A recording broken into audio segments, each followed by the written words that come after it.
Right, so next up we have a split squat variation. So we're going to be using this to challenge the quads on this variation anyway. So first off, we're going to use purple band. Is probably going to be a band on the lighter end for most of us. Some of us are going to have ridiculous quads and we're going to use the heaviest one. But try the lighter one first, then see where you fall. Pop it under for me, Rob. So we're going to be standing on the band at the front end.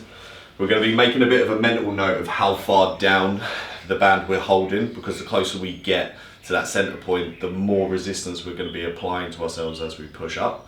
So just make a mental note of where you're holding, because this will change the challenge. Then, as we go down, we're just going to be in a standard split squat variation style. So if you get yourself back in. Cool. Then same sort of thing, we're going to be making sure that we're focusing on the tempo, making sure that we're focusing on the contraction that's running through the muscle that we're trying to use. So then as you start to come down nice and slowly,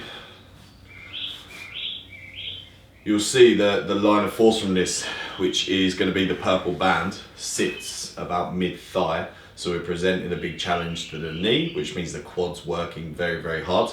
Then slowly as you start to drive up, band tension will increase, which means that there's a massive challenge for the quad at this top point.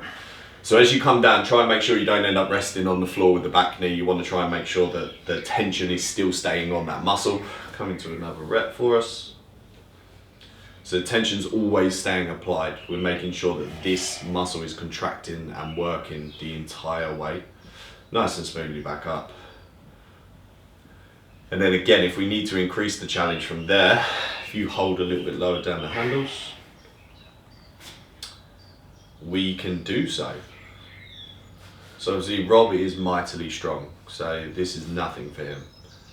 But for the rest of us mere mortals, the toilet might be an issue the next day, which is good. Good. And then if we need to make it a little bit harder from there, we can take something like 2.5 kilo plates that you have lying around all over the house.